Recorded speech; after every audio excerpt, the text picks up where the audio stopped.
Who? Who is he? He's a leader of the Reform Party. He's also a doing show on TV. Cool. Cool guy then. Cool guy then. Huh? That's for shit up there, won't you? Yeah, there is.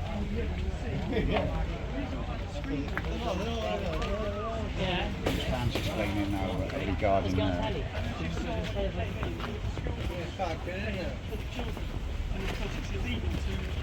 to film children. They refuse to move it, take it away. So the screen up to stop it. And that's the kind of antics that's going on. So they put the screen up? No, the protesters have put the screen up so that they take children. So they can't, right, yeah. So they can't. Yeah. So they're saying their land starts here, is that?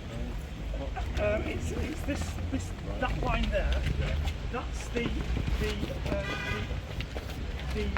land on the hotel. But do my agents these here have common right to go across it. Yeah. As they do my agents right get to go out. returning?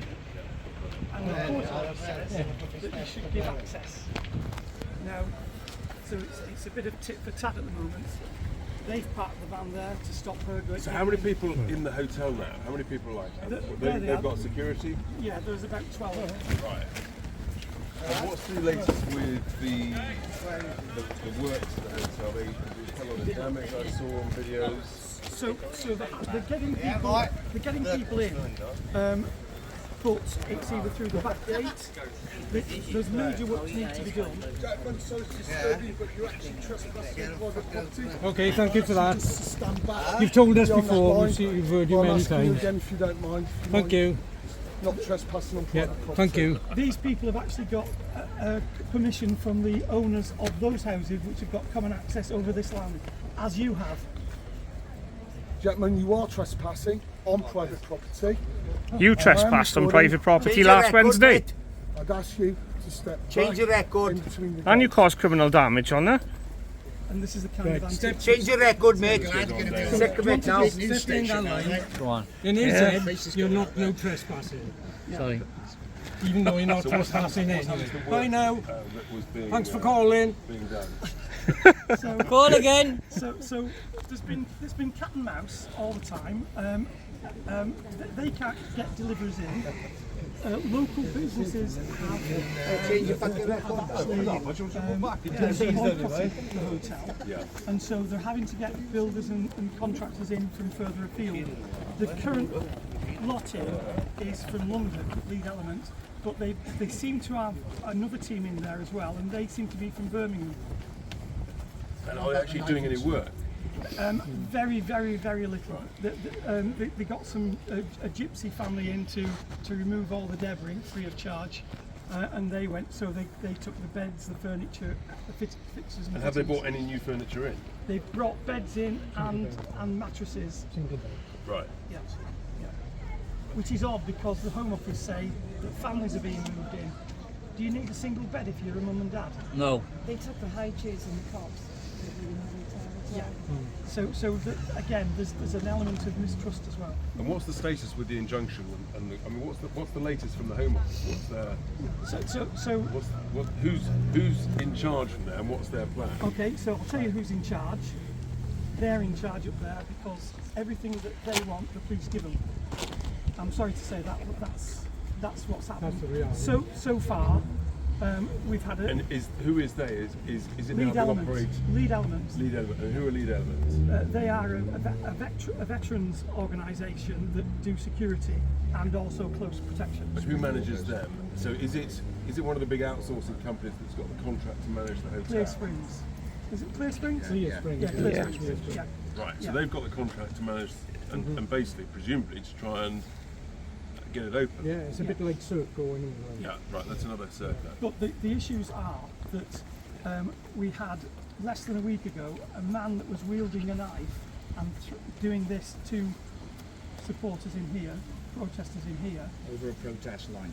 And the police say that that's under investigation.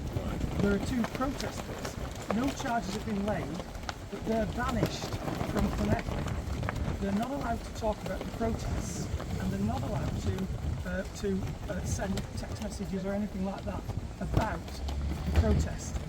And so the protesters are asking, why is the two-tier policing? When you see And I'm being fair at that. Mention Andrew, who's actually the guy who was wheeling the knife onto the protest line trying to remove our fencing. At the end of the day, he came back in here at 25 to 2 this morning, and that guy should be under investigation, and it should be under strict control regarding his bail conditions, and he shouldn't be allowed here. And the Molotov Because cocktail. every single every single protester who's been arrested have actually got bail conditions of not coming at least 100 metres from here. And even some are banned from Wales. a 12-inch knife too, not a small one. The police bail So he must have gone into the kitchen and pulled out the bigger, largest knife. And it's all on film. It's all on film as well. So what do Clear Springs think they're going to achieve from here? You've essentially got complete stalemate. Well, no, I don't believe it is. I don't believe that the hotel is habitable. Yeah. It's not going to be habitable. Yeah. And if you were a man or a woman in Whitehall doing a risk assessment, you wouldn't move anybody in, because as you can see, the glass panes there have been customised. So you see the cracks in them, the smashes, and that's as a result. Insurance won't cover them. That's as a result of them throwing. If you look up there, they've been throwing stuff down. That's a teapot. And you've got plates that have been hurled down from the top down. So in retaliation, I understand that they fired slingshot. But at some point, the Home Office are going to say to Clear Springs, scrap it. That's what everyone wants it to be, that's what because everyone wants. that's a common sense. Yeah. You cannot, at the end of the day, guarantee safety. But what's fascinating about this is that the moment the Home Office concede that and scrap it here, then that sets the precedent. And that's exactly right. That's why there's too much at stake for them. But like I say, at the end of the day, will you move people in whilst there's a risk? And these people are saying there's a risk if you move them in, because they are saying that their children, because we don't know who they are, they've got a hunch who they are, the male fighting age men. And if you look across Sweden, if you look across Norway, if you look across the continent of Europe, wherever they've been, there's been an increase in crime, particularly for children, and we're talking of Ireland as well. And that's what these people are scared of. All right, there's no question at all that, as you say, across Europe and indeed in the UK, there has been an increase in crime where you've got illegal asylum seekers who cross the channel, moving houses. I mean, the data is there, and it's horrific. From a safety aspect, it's not just the locals who are at risk here. It's also the immigrants who would be coming in. It's also the police. So it's not just the locals who are at risk here. A risk assessment hasn't actually been done, right? So it just makes no sense whatsoever, right? For the Home Office to just keep on steamrolling this through when they know that there are going to be repercussions, right? For everybody. There's another big issue, which is that there's also, when you've got the migrant hotels, and I've seen it elsewhere, there is a significant increase in illegal workers in the local area. And what that does is that actually drives down present local wages. And that's shall accept. You've only got something rooms and you're trying to accommodate 241 immigrants. That is not fair on them either. Yeah, I mean the whole thing's a catastrophe. But what is clear from what I'm seeing and is that actually the Home Office, they can't set that precedent. But they should. They've got themselves in a real pickle because you've achieved amazing things, extraordinary things. And the other thing is, and I'm sorry to hug this, but the other thing is that here, just 200 yards down the road, it was the Rebecca riots when they were charged to cross the bridge where you come over at Furness to go in to sell their goods in the markets in Glenelg, and they said no. And so you've got that. Further down the road, Emmeline Pankhurst actually addressed people here, and then in 1911 you had Churchill ordering in the troops because the railway engineers wanted more money for their jobs. Shots were fired and bayonets were fixed. So 2 died. So two died. So in this area, when people say no, they mean no, and that's what the Home Office needs to think about. It's in our DNA. We're not going anywhere. We're not going anywhere. We'll be here for a year, 2 years. Yep. Because how many months has it been now? It's 31st of May. 16 weeks. They were actually meant to come in here on July the 10th, and we've held them off since then. We've held them off coming in. So with everything that's gone on. Well, I think it's absolutely remarkable. What you are doing is you're saying is enough is enough. Yeah. And what's fantastic is you're saying it not only for your own community, for Glenelg, but actually for Wales and for the whole of the United Kingdom. And you are. And for children. And for children, you are leading from the front. All over the UK, and you're giving an example. The whole world is watching. And all that the actually. flags are from people who are supporting us and are We've sending even us got a flag of Trump direct with a letter, fight for your country. It's fantastic. It's remarkable, and you are, what you're achieving. You're essentially on the front line of this battle. You come to the wrong town, haven't they? Well, they're messing with the wrong people. Yeah. And but most of us have never been to a protest and we're Yeah, exactly. Because you care, and this is your community, and you know what's right and what's wrong, and this is wrong. It's wrong here. It's wrong across the whole country. And I mean, I'm just going to reiterate. You know, I'm from Reform UK. We're the only people who've got a clear plan to stop the boats. Yeah. And we're allowed to do it under international law. You can pick people safely up out of the boats, and you can take them back from the shore that they left from. You can do that under international law. What it requires is the courage that Tony Abbott, who was the Prime Minister of Australia, had exactly 10 years ago. Yeah.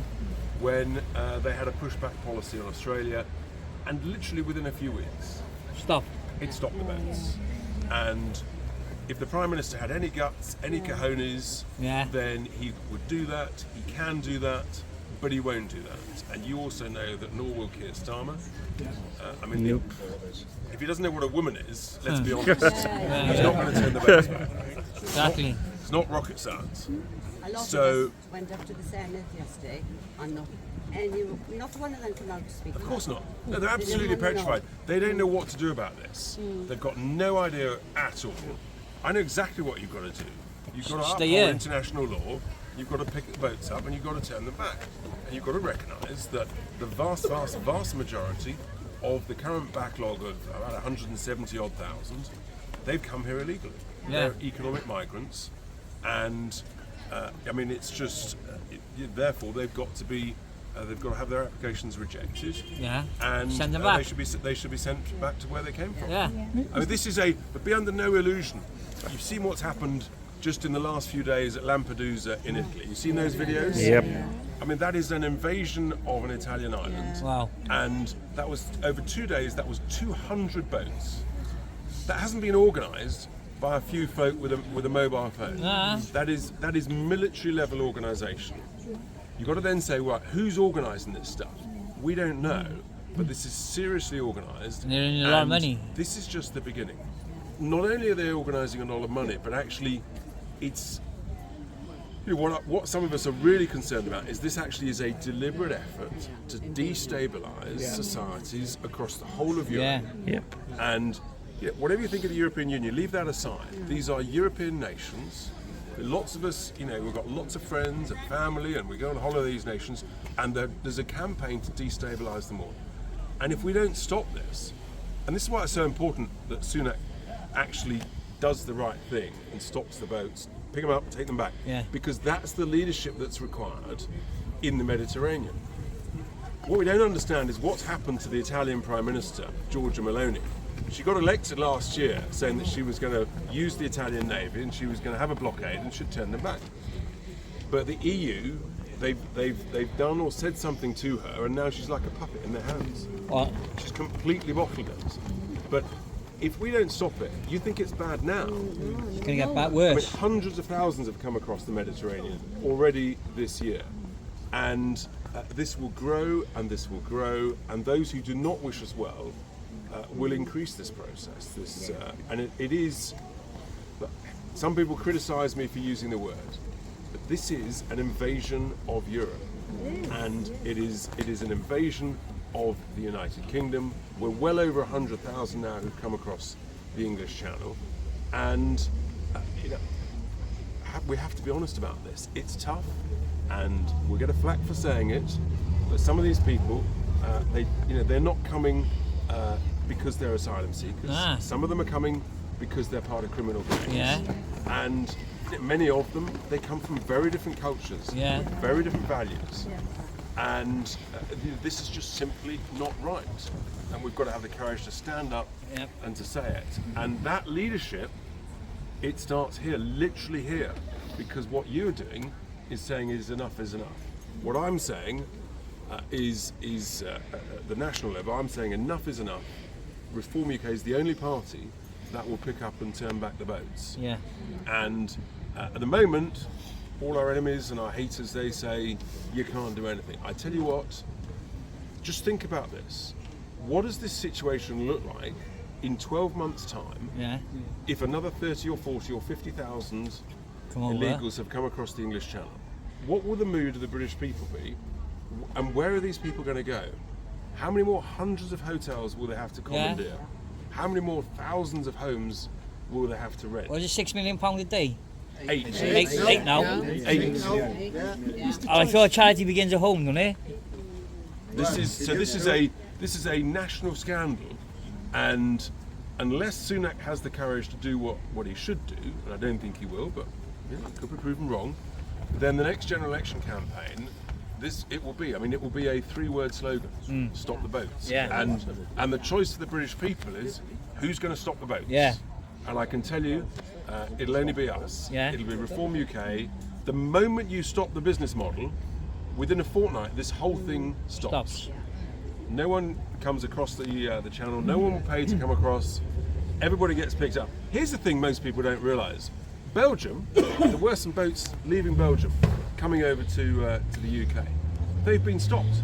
Why? Because the Belgian government and authorities stopped it, picked them up, took them back to Belgium. Brilliant. So if they can do it, why can't we do it? Why can't the French do it? Why can't we do it? The truth is, we can, we should, and we must. And look, I think what you're doing here is absolutely remarkable, and you are on the front line of this battle. And it is a really important battle. History being made here. Shall I do it? Mr. Tice, there's less than 12 months before a general election. You've talked about leadership. When are the centre-right parties going to go under one umbrella? Because you've said that UK Reform are the only party. UKIP is also there. Yeah, look, I mean, the reality is we're the only party that will stand in every single seat across the whole of the UK. And we're polling 8, 9, 10%, 12% in Wales. So we are the party that is the genuine threat to the two main parties. And we'll do, sort of endorsement arrangements with people like the SDP. So watch this space, is what I would say. But fundamentally, we're the only party who is going to stand everywhere, who will have the credibility, serious plan, serious people to get stuff done. Excuse me, sir. Hello. Do you have any advice for what's happening here, for what we should be doing? I know we're doing fantastic. Can you add anything that we should be doing here? I think, look, it's hard for me because I'm not here every day. Right. And there's obviously lots of particulars. You've got the interaction with the police and the people here. But from what I see and hear, it sounds like you're doing, frankly, you're doing a bloody good job. Okay. That's the bottom line. Okay, it's good enough for me. Because you're having an impact. Yeah. You've stopped it. Yeah. And as long as you keep stopping it, more and more people are going to say they're onto something. Open their eyes. Right, thank you. Open their eyes. And that's how movements begin. Thank you very much. From local communities, from the grassroots. Sorry, I am Polish. I'm from Poland. I have one question. Sorry, my English might be not perfect. It's fantastic. It's better than my Polish. But I think about this. When will be election next year? We think October, November. This is nearly 1 year. What party will be do with these people who coming at this 1 year? What party will be do? because these people coming every day. Every day, Right. we on this Absolutely. place we cannot stop in the all UK. No, that's Then right. how many these people? How many these Well, people that's- will be? That's why I'm saying there could be another 30, 40, 50,000 over the next 12 months between now and the election. Where these people will be And staying? where they're going to go. That's the whole point. That's why what you're doing here is so important, because you're actually saying that you can stop this hotel being used, and that challenges the government. And the more pressure we put on them, the more, in a sense, the more success you're going to have. But we're making this pressure, but nothing happens. Well, it is happening because you're stopping the illegal migrants coming into this hotel. So actually, you're succeeding. You're one place, but it's beginning to happen elsewhere. Bexhill down in East Sussex, there's demonstrations there and elsewhere. So this is a movement in Milton, just outside Milton Keynes. There was a hotel there that's been stopped because of the owner. So you are setting an example to others, and the frustration of other people, the sense of unfairness, the sense of anger, it's growing. And in a sense, we've got a win at the ballot box. I think the election will be about 12 to 13 months away from now. But if this keeps going on, I tell you, Reform UK, we're going up in the polls. We'll be the only people with a clear plan that will stop the votes, and a leader that has the courage to sort it out. Can we ask you about some more help for us from your staff? Yeah, so look, I mean, I'm open to ideas, frankly, as to how we can help. We've talked in the media, we've written about it, spoken about it, and we're obviously looking nationally at many issues, but this is absolutely at the forefront of it. And so look, ideas as to how we can help. Obviously Gareth is our sort of man on the ground, so to speak, but the other thing is join up, spread the word. That's a key thing. Say, look, who's really going to stand for us? Just look, sorry. Yeah. I just ask you something, Nora? Because the people stop, there's loads of things going on. Anything's going on about it's really evident that this is being done by the not So how do we get all this information back to the Home Office if this has been prevented? Well, I mean, they will be well aware of what's going on because it will be being reported to them by Clearstream. But I'm going to keep talking about it on whatever media channels I'm able to do. Talk TV, GB News. I've done it before. Now I've come back down. I'll do it again over the next few We need days. somebody to say to the powers that be that we have got to have this freedom of speech. Yeah, absolutely. Yeah. The country was known. It's been Britain repressed, was hasn't known with freedom of speech. But I mean, and if we can't get it on the mainstream media won't report it, but keep posting videos, keep the information going on social media, whether it's on That's the only way we're getting Twitter, information get as it on well. that, keep the videos coming because the videos are live and real, and more and more people will realise. Shall I say a few words on the rock, so to speak, and then Wilson! on Wilson. Come on, Wilson!